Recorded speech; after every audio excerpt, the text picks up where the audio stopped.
Hola a todos, hoy vamos a hablar de un tema muy importante que es la comunicación en familia. Cómo gestionar la comunicación con aquellas personas con las que convivo y con las que por razones evidentes nuestras diferencias de personalidad, porque por mucho que seamos familia, todos tenemos nuestras características individuales, nos pueden llevar en algún momento a diferencias que quizá no sabemos muy bien cómo resolver o cómo abordar. Entonces, vamos a empezar por los puntos que son cruciales para explicar algunos de los procedimientos que nos podemos encontrar después. Y bueno, vamos a dar algunas claves para ver qué podemos hacer para manejar mejor la comunicación crítica o la comunicación ante el conflicto. Para comenzar, hay tres puntos que son fundamentales cuando hablamos de comunicación, en este caso a nivel oral, porque luego tenemos la comunicación no verbal, que tiene que ver con los gestos, las expresiones faciales, la postura corporal, por la que podemos deducir que una persona está cómoda, incómoda, enfadada, triste, pero no lo sabemos realmente si no lo verbaliza. Entonces, bueno, vamos a centrarnos en la parte verbal, en la parte en la que comunicamos abiertamente, expresamos mediante palabras, con ese lenguaje que hemos desarrollado de manera totalmente distinta a otras especies, el cómo nos sentimos, qué cosas nos gustan, no nos gustan, nos apetecen o nos dejan de apetecer. ¿Vale?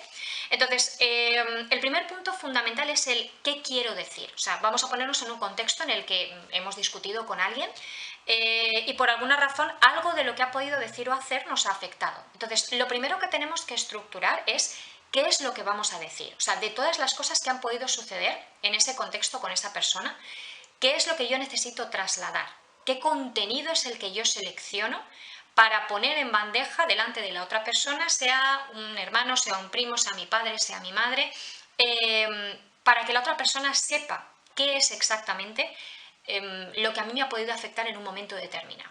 Ese es el primer punto. Es muy importante saber qué contenido elegimos, pero también es muy importante cómo lo vamos a poner sobre la mesa. Es decir, no es lo mismo decirle a mi madre, bueno, pues creo que eres una borde conmigo, en una postura en la cual entramos en el ataque y en los adjetivos descalificativos, que tampoco nos van a llevar a muy buen puerto, que decirle a mi madre, mira mamá, esto me ha sentado mal. ¿Vale? Es decir, podemos utilizar diferentes formas de comunicar que nos lleven a trasladar el mismo contenido. Es decir, mi madre va a saber que algo me afecta, algo de lo que ha podido hacer o decir me afecta, pero en el primer formato la estoy atacando y es mucho menos probable que me escuche en ese momento, y en el segundo hablando desde el respeto, desde la asertividad, desde el trasladar cómo yo me he sentido sin entrar en un ataque o en una apreciación negativa de cómo tú eres o cómo tú te comportas conmigo, es mucho más probable que se refuerce nuestro vínculo y que la otra persona que escucha efectivamente se ponga en una posición de escuchar. Pero el tercer punto, que es si ya el primero y el segundo a veces nos resultan complicados, el tercer punto es como que pasa totalmente inadvertido y diría que es tanto o más importante que los demás, que es cuándo voy a hablar con mi familia, cuándo voy a hablar con esa persona de mi entorno sobre ese algo que me ha podido molestar, que puedo tener ya un poco más o menos estructurado el planteamiento y cómo lo voy a transmitir.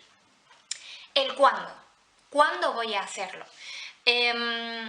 Muchas veces ocurre que uno llega a casa y de repente se encuentra con una cara larga o con un, bueno, pues tenemos que hablar, fíjate lo que ha pasado, mira lo que me han dicho que has podido hacer o decir, etcétera, etcétera. A veces no calibramos que nuestra necesidad de hablar en un momento determinado puede no coincidir con la necesidad de hablar de la otra persona. Entonces es importante que cuando hayamos detectado que tenemos la necesidad de trasladar un mensaje, pongamos sobre la mesa a la otra persona que hay algo sobre lo que queremos hablar, pero no necesariamente impongamos en ese momento nuestra necesidad.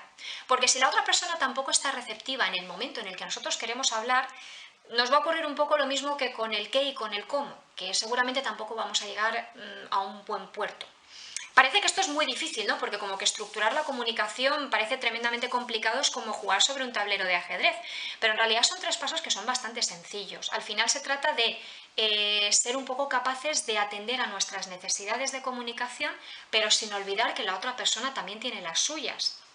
Y esto es lo que tiene la convivencia humana, que vivimos en un entorno social del que no nos podemos desprender.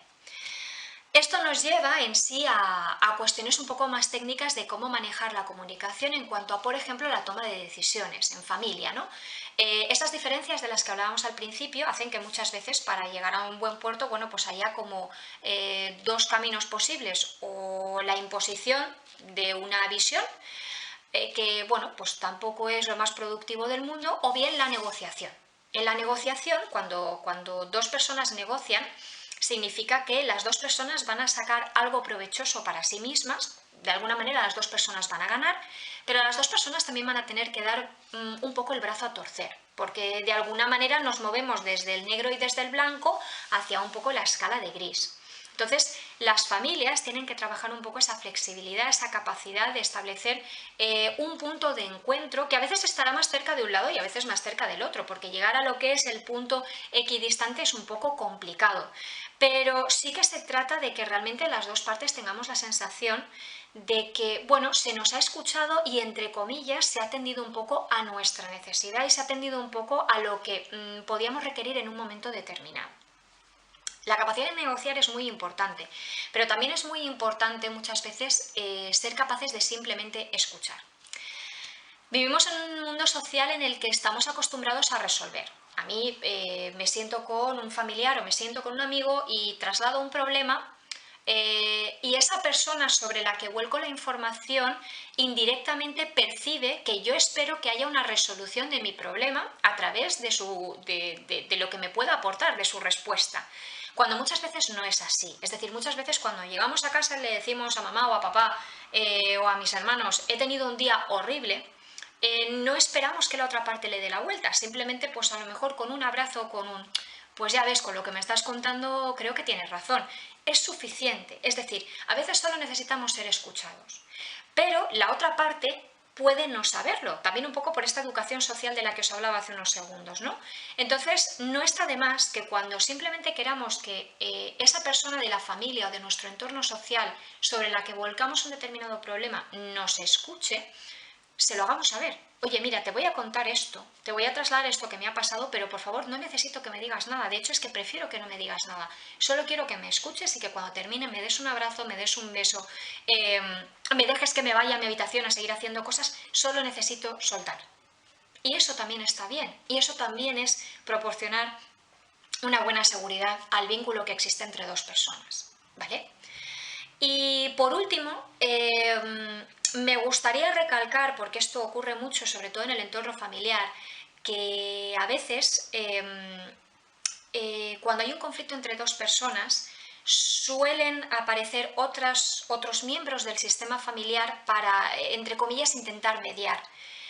Pero lo cierto es que esto no siempre es lo más útil. Es decir, cuando hay un conflicto, vamos a suponer, entre un padre y un hijo, es importante que el padre y el hijo, en la medida de sus posibilidades, encuentren los recursos para intentar resolver ese conflicto entre ellos sin ayuda externa.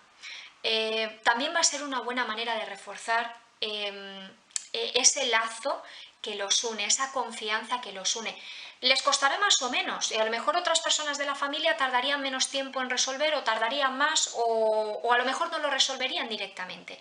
Pero digamos que esto atañe personalmente a cada una de las partes que están implicadas en ese conflicto.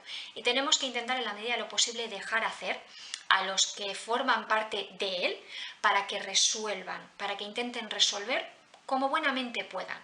En el caso de que no lo consigan, evidentemente, tienen derecho a pedir ayuda, claro que sí, para eso están el resto de miembros de la familia, ¿no?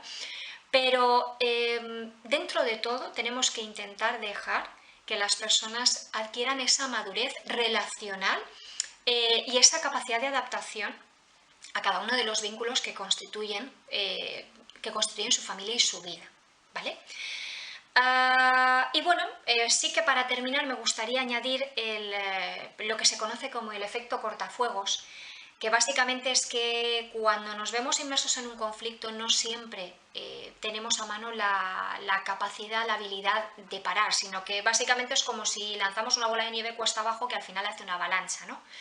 Entonces sí que es importante que cuando estemos en medio de un conflicto con cualquier familiar o persona de nuestro círculo cercano, seamos capaces de detectar en qué momento estamos perdiendo el control de la situación, porque básicamente nos estamos dejando llevar por impulsos estamos dejando llevar por un impulso, ¿no?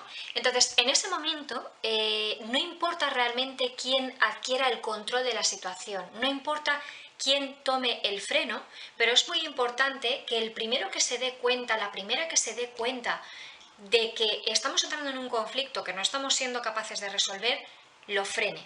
Es decir, aquí además es muy importante hablar de nosotros. Mira, creo que en este momento no vamos a llegar a ningún punto, tengo la sensación de que no nos estamos encontrando, que parece que cuanto más hablamos peor se está poniendo el asunto, con lo cual quizá, no sé, sería mejor dejarlo para otro momento. Entonces, ese otro momento en el que las dos partes están más calmadas, más tranquilas, más relajadas, todo va a ser mucho más fructífero, porque yo me puedo sentar a hablar con la otra persona sin percibir que realmente me puede estar atacando, sino que simplemente me está exponiendo su punto de vista, que vaya por Dios, pues tenemos este derecho a que sea diferente entre unos y otros, ¿no? Entonces, bueno, ese efecto cortafuegos básicamente es que el primero que detecta la situación tiene que poder parar. Y la otra parte, conociendo, detectando que el primero ha puesto la piedra sobre el parar, tiene que intentar dejarse arrastrar también para echar ese freno. Porque no sirve de nada realmente que una de las dos partes intente frenar si la otra sigue estirando. Es decir, las dos tenemos que ser capaces de detectar que no estamos llegando a ningún punto y que en este momento no lo vamos a conseguir. No significa que no lo hagamos más adelante, ese es el objetivo, realmente en otro momento poder encontrarnos y poder llegar a negociar, a conversar, a exponer de una manera asertiva y respetuosa, pero quizá no es el momento adecuado cuando la activación emocional, cuando la intensidad, cuando el enfado es demasiado elevado. Entonces, bueno, espero que todas estas herramientas os sean de utilidad tanto con vuestra familia como con vuestro entorno cercano y bueno, nos vemos pronto.